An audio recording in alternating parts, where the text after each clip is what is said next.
Hello. Hi. Welcome to Beyond the Pink Ribbon. My name is Nadia Miller and I am your host. I am excited today because we have another very special guest. But before we do that, remember to subscribe to our channel at Pink, P-I-N-K, the number 4, ever, E-V-E-R hyphen I-N-C. You got to make sure that you subscribe so you don't miss anything that's going on with Beyond the Pink Ribbon. Also, don't forget to subscribe or to follow us on our social media sites on Instagram and Facebook. So without further ado, that special guest I was telling you about is none other than Dr. Kathi Ridley Merriweather of IU Simon Comprehensive Cancer Center. Excellent. Welcome. Thank you. And thank you for spending some time It here is with my me joy today. to be here. We are really, Loving the being entire Pink Forever community has been excited waiting your interview live with up me. Thank you. So listen, I'm going to get all of it wrong because you do all the things. But I want you to start by talking about what you do, who you are, and how this has been going on for many, many years. Okay, I'm happy to do that. I have to remember to breathe in between and give it a little bit. So We got time today. we do? Okay. Okay. All right. So I am the recruitment, I am the communication is the main, I'm the communication and recruitment manager for a group of biobanks actually at the IU Simon Comprehensive Cancer Center, which is in downtown Indianapolis. And a biobank, just in case a lot of people don't know what a biobank is just what it sounds like, biology and bank. So where we bank body parts, basically, that researchers want to study in order to figure out what's going wrong with that with that particular area. So you can bank skin and teeth and tissue, blood. Tissue, blood are the kind of the main ones. But anyway, this group of biobanks, of which one of them has the most of my time, and that is the Komen Tissue Bank.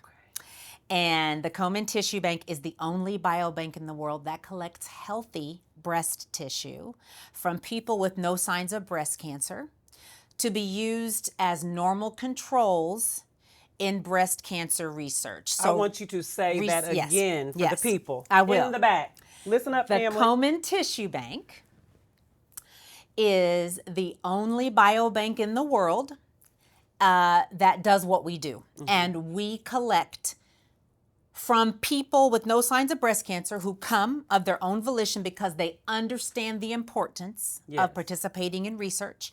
And they come and donate some tissue from their breast and a little blood as well to go along with it. We take that tissue and that blood and we store it very, very carefully.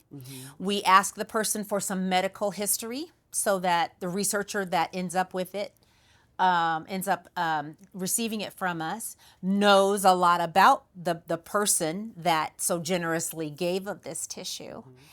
And then furthermore, we are what's called a longitudinal study. Let me just back up to say as well, we are a clinical trial. And Black and brown people, really, it's so important for us to participate in clinical trials. Yes. So we are a clinical trial, a study. I'll use those words interchangeably. But the study is a longitudinal study, which means that we're going to stay in touch with our donors for their lifetime, basically, once a year, very quick, just to see what's new with you. And then the researcher that requested your tissue gets that update as well. And this is so very important because breast cancer affects people differently based on many things. One of the primary things, though, is their race and ethnicity. We know that Black women, we know all the things about Black women and breast cancer, for example, that we have a higher mortality rate. Yes. They say, they want to say always that that white women have a higher incidence of breast cancer, that they get it more often, but really, it's close, unfortunately, right? And so it's just so important to do what the Komen Tissue Bank is doing, which is working to cure breast cancer by knowing what normal looks like. Absolutely. And how does breast cancer start? And that's what we do. And my particular job is to do my best to ask Black and brown people. We also collect tissue from men, actually, because men do develop breast cancer. I educate Black and brown people about the importance of participating in clinical trials in general, our clinical trial in particular. Yes. And I ask them to participate after I've educated them as much as they want to be educated. Well, let's just say I understand the work, and it is so Yes. important, and we just It appreciate really the is. fact that you are doing it and that you are a partner of this organization and many others.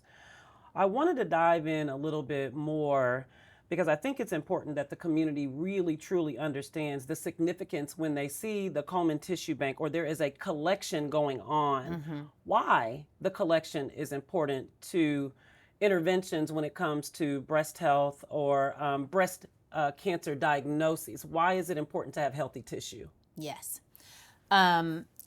So we do have one tissue collection event every year, at least one. Usually only one, but occasionally we might have another one. And we call it an event because it happens. It's a one-day thing, and it's staffed by the Komen Tissue Bank employees and a whole cadre of volunteers, well over 100 volunteers.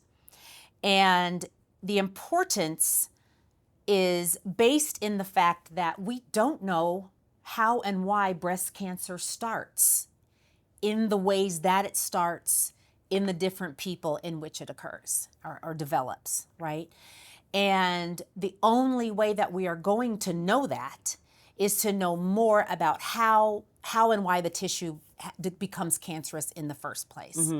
So the researchers who are looking at that historically have looked a lot at the actual tumors that form and things like that. They've looked at the sickness a lot, but they haven't looked at the wellness before the sickness, right? And so it's very important that people participate in this study. And it's very important that a diverse array of people participate in this study because, as I've already gone into a little bit, we know that there's differences in the how and the why of the breast cancer developing. Yes. Thank you so much. I think it's really important that here on the Beyond the Pink Ribbon is really important that we explain to the community what these things that they are seeing in the community so that they participate. And sometimes I think that the language can be, it's in their minds, maybe it's not in lay terms enough. And so thank you for explaining that. Speaking of lay terms and communication, I want to talk to you about, or I want to hear from you more about the work that is done behind communication and advocacy from a patient's perspective with the provider or with the physician. Okay. Yeah.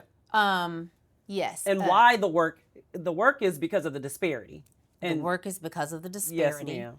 So patient-provider communication. So I have a PhD in communication, but it's a particular. I have a PhD in health communication, and so it's very important. So someone with my education, my degree, might even focus on patient-provider communication as their focus. The majority of their work might be in that realm, which is very important. And if you think about all the communication that really does go on and must go on in a patient and provider situation, and then there's, of course, the institution as well where they might be meeting.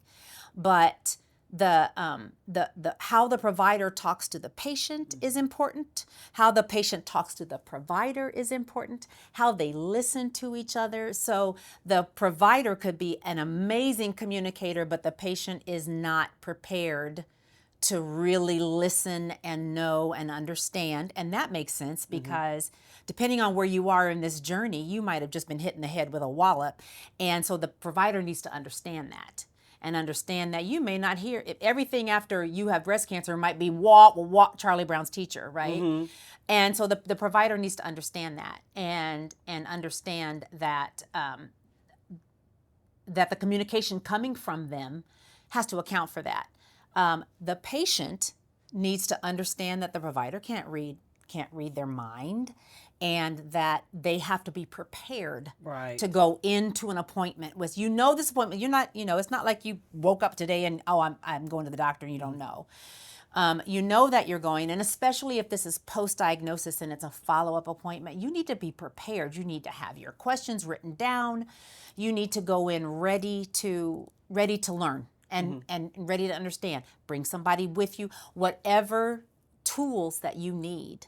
So from the patient's perspective, and of course, we have this relationship where I am aware of this because you have come and you have trained our patient advocates to go out and teach and talk to the community about what to do when you have an appointment, right? Right. And you've had a diagnosis. So give me the 3 things. I've already heard you say one, which is you got to have somebody with you. Tell me more. Yeah, you got to have somebody with you. You think that you're smart, you're on the ball, you're running things in your life, and you still need somebody with you. It's the best way to go in. Another thing that you need to do is prepare in advance. Let's say that your appointment, it's 2 weeks before your appointment. Start writing down things that you want to ask about because you're going to forget. So write down what you want to say. Write down any questions you have. Make sure that you know. The other thing that I like to, and I just noticed at our hospital, I work in a hospital, and I just noticed something on the wall that I was like, I want people to ask their provider if it's okay for them to record the session. Okay. Have everybody's got a recorder on them Yeah. these days. Your phone is a recorder, right?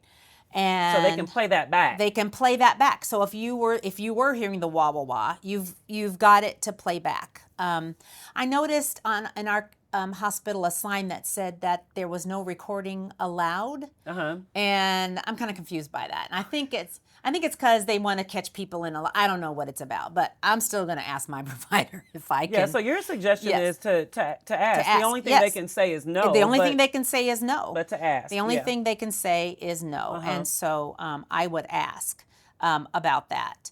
And did I miss one of your 3? Was that your 3, or was that? No, that was my 3. That was your 3.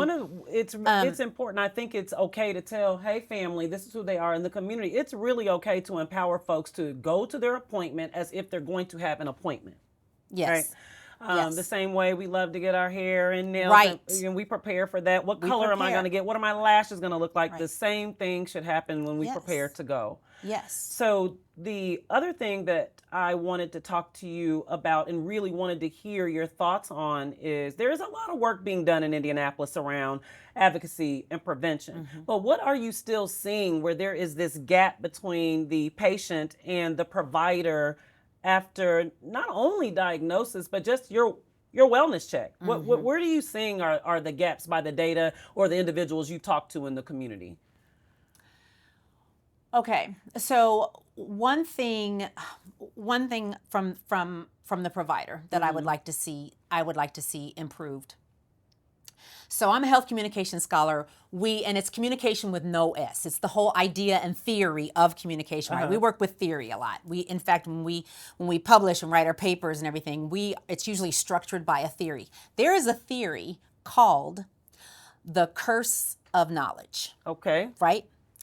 The curse of knowledge means once you have learned something and learned a lot about something, you can't unlearn it enough to understand that someone who doesn't know what you know has no idea what you're talking about. Right. Right. Right? And you can think that you have put it in lay language. I mean, I could even tell you, please put this in lay language. Pretend like I'm a second grader. I can try anything, and you will still say words that I do not know the meaning of. And so the providers need to have something around to remind them of that, because they know all this and they're saying it all the time over and over. And so these big words or whatever, like biobank to me, for example, is a word that before I was in this field, I might have been able to kind of figure out what it is, but I wouldn't have really known. So don't assume, it's not rude as a provider to assume that I don't understand your language. Right. So assume me. I don't know your language. Assume that I don't know that the provider does not know. Sorry, that the patient does not know the provider's language, and stop for checks or something. develop your own system to make sure you can ask the patient to tell you back what you just said, or go ahead and ask a question. I don't know. There's all kinds of different ways to make this happen. Yeah. That's good. From the from the patient's point of view, as far as communication goes, I've kind of forgotten your question, but Well, you're right there. The patient's perspective. From the There's some patient's gaps, perspective, right? thank you. Yes. Yeah. Patients need to understand that a provider is there to help them, and they want them to be better.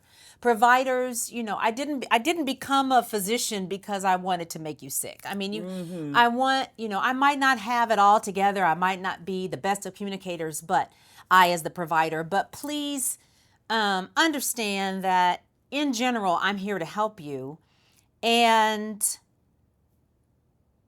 come in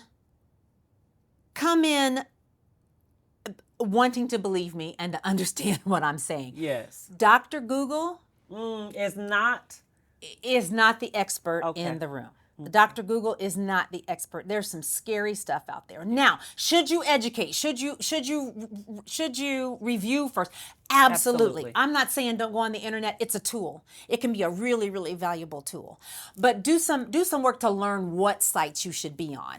You should. So I tell people, make sure that the site is a .edu or a .org at least. It's credible. It's credible, right? I used to always be able to say or a .gov. We'll just leave that alone. We'll just leave that alone. If you don't know what good site, come to some place like Pink Forever and ask, what site should I go to look for some information. Yeah. But the patient does. It is good to educate yourself in advance. Do what you can. And if that provider is not respecting the fact that you have done your research and it's good research, then don't be afraid to push back. Yeah. This provider is not God. This is a person as well. So know what you know. Know what you know. Make sure that what you know is something you have found out from credible sources, and then stand in that. Don't be swayed from what you know. While you have an open mind and an open ear to learning more and learning what's wrong with what you know. So. I love that. I love that. Know what you know. Yeah. A good provider is not going to poo-poo your research. Correct. That the fact that you have done it, they should at least, I'm so glad that this is great that you've come in here and you already know so much. Let me just kind of redirect you on a couple of things, might be an approach. Because I think it also tells the provider, like, oh, you want to know, or you have done some research. And because I know that there are people, we are all at different levels in the journey. We are. And so that is some good stuff. Now, of course, during this time, we were going to talk specifically about Black women because, that's our thing. And we have a special interest in Black women, but in the entire community, we are concerned about. But these numbers are still too high. The death rate is just too high. For me personally, and this here at the organization, we think that's an injustice all by itself, right? It is. And so for me, I really was excited to sit down with a moment to have you talk about, yes, there is delayed diagnoses. There is limited access. What conversations do you feel like, and in what spaces, still need to be had by whether it's the medical professional or individuals in the community like Pink Forever? What conversations do you see that either still need to be had, or we got to continue to create different spaces other than in the hospital to have these? To answer this question, I'm going to bring up a paper that I published. I interviewed, so I'm a researcher. My work is usually for the purposes of creating respectful, honorable messaging to recruit people into recruit Black and brown individuals into cancer clinical trials, is what the majority of I study behavior and health behaviors, and I study how to change those health behaviors for the better. Okay, every once in a while I go off on a kind of an interesting research tip and so I decided to interview Black women who were breast cancer patients or breast cancer survivors. who had indeed participated in a clinical trial at some point during their journey, and to find out why they did it. And just kind of like, you did this. It's, it is perceived that we don't participate in clinical trials. We do, but that's, what's your story? Why? And so in this research, I interviewed 14, these were individual interviews. I interviewed 14 Black women in 6 different states who had participated in a breast cancer clinical trial at some point in time. And of those 14 women, only 4 had heard about the clinical trial from a provider, from someone in their medical circle. Only 4 of the 14. The rest had heard either from friends, or they might have gone to a support group, or they might have had a high level of health literacy themselves, and they went out to find their own clinical trial because they wanted to know about it. Of the 4 who had found out from their provider, 3 of them had the same dang provider. Okay. It is unacceptable that our Black women are not finding out about studies from their providers. That is one thing that really, with Black women, and I'm going to bring up just very quickly. There is a medical company who has this tool. They're virtual reality goggles where they show scenarios. Yes, I've had the opportunity to see that. Yes, it's great. Yes. It's amazing to see these scenarios. And this one that really strikes me is this one where there's a Black woman. She's sitting out in the lobby. She's waiting for her appointment. And there's a white woman out in the lobby, in the waiting room with her. And the white woman has been offered a clinical trial and is talking to them about the clinical trial, is all excited about it. The Black woman's sitting there going, okay, clinical trial, that sounds very interesting. I'd like to know more about it. And she goes into the room for her appointment, and no matter how many ways she tries to talk to the provider and the nurse about how she wants to be in a clinical trial, they are just not having it. For whatever reason, they're trying to divert her. They're trying to distract her from it. They don't think she can do it. We don't know, but they just won't listen to her. This is such a realistic scenario. It is. It's a realistic scenario. And the main reason in my research the main reason Black women don't participate in a clinical trial is because nobody asks us to. Okay, when we do, I do a talk, Kathy's 5 steps to recruiting Black women into cancer clinical trials. I got a whole talk, slideshow presentation, and anything, because I got tired of this question, and it basically, to run through them quickly, is, first of all, educate me about it. Give me a chance to think. After you, right, number 2, give me a chance to think. Number 3, give me your contact information, because I'm going to have some questions after I think. And number 4 is I want to come back. Give me some time. I want to come back and talk to you. Sorry, Yeah. Give me some time was number 3. I want to come back and talk to you. I might have to answer some questions. And number 5 is ask me. Ask me. Ask me to participate. My numbers are fabulous. So I know that Black women will participate in studies, and that they will. We have a valid hesitation about Yes. medical research. Validate that. Sorry, that's one of the steps somewhere in there, but there's 5. Validate my hesitations. Understand that your history is not my history. My history is not your history. And so you have to go you have to go a little further to increase my comfort level with participating in your study. But I'm not stupid. In fact, I'm quite intelligent. And if you understand that once I get the information that I need and I get a chance to think about it, I can make an informed decision. I can make an informed decision.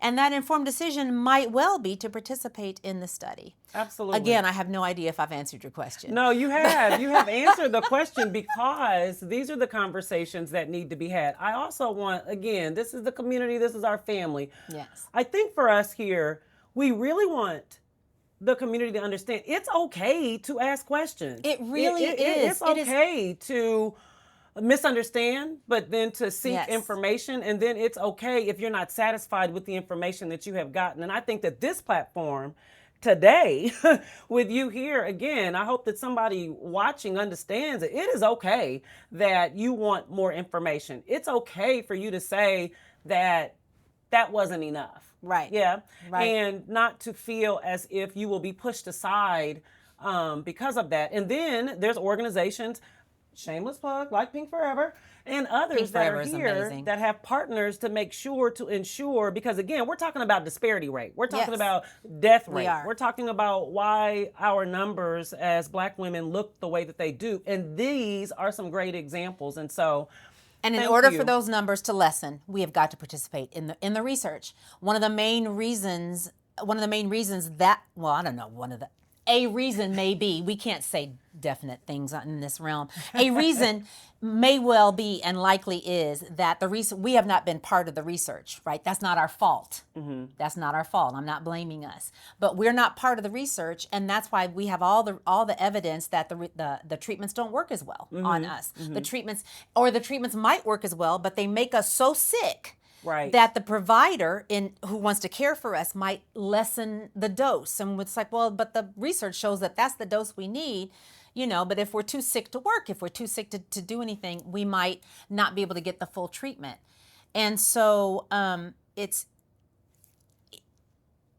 that angry Black woman trope that we hear about might stop us from really wanting to push back, but we can, what do we care what they think about us? But it's kind of it kind of just gets frustrating. Yeah, it's and so very this frustrating. is a great segue into something that is up and coming in August, which you are very, very familiar with. I'm super excited. I know you all see me. I want to hear from your perspective, someone that is a partner and has participated. The Breast Health Summit, the Stay Alert, Stay Alive 2026 Breast Health Summit is coming up in August on the 27th, 28th, and 29th. I'll tell you a little bit more about that. But I wanted you to talk about, from your perspective, you have been there, all things education, you have presented, you have been involved. Talk about the folks that don't know about this event, how important it is to be in the place. Oh my gosh, it is such an amazing event. This Breast Health Summit is just that, it's becoming everything. And I notice you guys have added another day now, and I'm ready for it to be the week where you just kind of check into the hotel and you just kind of like go to the sauna or whatever. You know how Lisa and I get. I'm ready for it to be the whole week. But this summit is amazing. If you have not ever attended this summit, I cannot recommend it enough. It's a wide array of wonderful things happening on to support the Black woman and breast health in general. Survivors, people who have not developed breast cancer, people who may never develop breast cancer, but people who, I don't know. I wonder what the stats are on Black women and knowing someone with breast cancer. I wonder how many Black women don't know or know of somebody with breast cancer, because I run out of fingers, toes, everything. But this summit is wonderful. There's a day of just learning and communing and gathering and getting health education and eating and having and being taken care of and communing and everything, and get a little research thrown in there with some education, and then there's this fabulous pink ball. Is that what it's called? Pink and black ball. Pink and black ball. Pink and black ball, in full disclosure, I have not yet been able to attend because she's coming this year.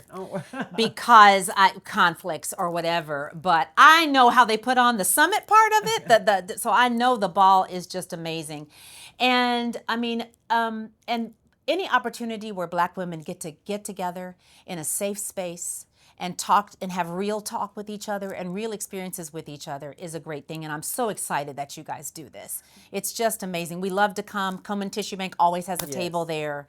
And it's kind of people kind of fight to see who's going to be able to go to the table.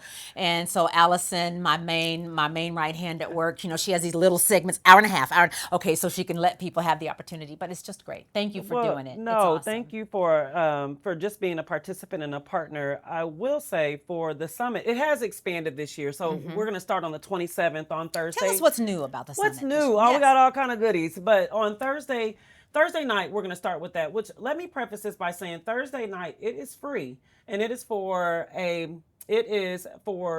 caregivers and survivors to come to a place and space where we're calling it networking, but in Pink Forever fashion, we have a lot of things going on. It's a meet and greet. It's going to be a space and place where, again, that community happens, not only in Indianapolis. Again, our programs are now available all over the place. And so we're inviting our friends from other states to come and be a part of this. And they are going to come and have a little bit of some wellness activity. We're going to love on them a little bit. And most of all, we're going to fellowship, which is super important, right? I have a question. Yes. The caregiver part, does the person have to be a current caregiver? Can they have been a caregiver, or might they want to prepare all of for the being above. a caregiver? So, like, what is Those the three criteria? things. Okay. Those all right. three things. And you bring up a great point too. Some of try us, to. yes, some of us, this is your interview. For real, some of us will unfortunately, because of we will prepare to be caregivers, and you need to be around. That's the community. It's just like the Sisters Inspired to Stand, creating a space and place for caregivers and folks that have been diagnosed. But do you know how many women that we have met over the last decade or so that were not breast cancer survivors or patients, and they are now. And so, again, this whole thing, get to know what you don't know is very important, but also making it attractive for folks to actually want to come. And it's a real thing. The energy by itself is real. It really so is. then, Friday morning, we wake up in the morning, and at 9 a.m., we're going to have a live recording of Beyond the Pink Ribbon, just like what we're doing here. But all of you all are invited. And guess what? It's still free. It's free. We removed the barrier of folks through our partnerships and our sponsorships, folks not being able to get the information so they can get it there. Really excited about that. And then that evening at 6:00 is our beloved Pink and Black Ball, which is our staple fundraiser for the Nadine Whitlock Hayes Fund, which provides assistance for individuals who are in active treatment. And it is really, really important, which headlines a silent auction. We are going to have some special guests that we are giving out our humanitarian award. I'll tell you about that later. And also some individuals that have been touched and received funding from the Nadine Whitlock Hayes Fund, which is a serious thing for folks to make it sometimes to be that bridge financially while they're in active treatment. Yeah. And we're going to round that thing out on Saturday with all things education. And I am so excited about that part. So people like yourself, our other partners, will have workshops from, I believe we are going to start early in the morning. And then, of course, we'll be done by 4 p.m. But that is the lay of the land. Family, you all are going to hear more about the Breast Health Summit. But I really do appreciate your experience about that. Can people get a room at the hotel? So they can get a room. Oh, where is it at? It's at the Renaissance in Carmel. Thank you. That's why I love this. It's at the Renaissance. All the things are in one location. That's great. So they're going to be there. And there's going to be more information to come. But what I can say here, and you know this to be true, when we remove the barrier of things, the financial barrier, right? Yeah. When you go to these events and things are free, I'm telling you all, you should come out because these things have been curated specifically for you. Yep. And so I wanted to say that to you. Thank you for sharing your experience because it's real. Most people see photos after and they're like, you guys did all that? Yeah. This is our 9th year. That's great. This is our 9th year and it is continuing to grow. Before you get out of here, I want to know what you have. I want to know what you have that is upcoming. I got a couple of minutes that is upcoming. Okay. If you have anything new you're working on, anything you want the family and community to know, I want to get that thing in here. Well, I always want people to know that the Komen Tissue Bank has, we have these events and when they are. We're actually going to be in Fort Wayne. We're partnering with the Vera Bradley Foundation in Fort Wayne. On November 14th. Okay. We have a tissue collection event in Fort Wayne, and then we will be having our tissue collection event here in Indianapolis in February, probably. Okay. That date isn't set in stone yet, but probably, watch. People can go to KomenTissueBank.iu.edu. KomenTissueBank.iu.edu, as well as our social media, Pink Forever social media, to find out about these things. But yeah, those 2 tissue collection events, they're coming up. And like you said about the summit, the tissue collection events too. It's just such a joyful. It is. It's even though it's in a clinic. It's in a clinic where and it's just joy filled. Yes, it is. Yeah. Kathy, I thank you. We are grateful and thankful just for you and your partnership. Certainly, will give you your flowers for all the things that you have continued to do. We appreciate your partnership so much. And Absolutely. thank you so much for I spending some love it. time I with me love it. today. Well, family, that is it. Now, make sure that you subscribe to our channel at Pink, P-I-N-K, the number 4, ever, E-V-E-R hyphen Inc. You don't want to miss it. We want you to subscribe. Be sure to follow us on all of our social media sites with the same exact handle. We look forward to seeing you next time at Beyond the Pink Ribbon.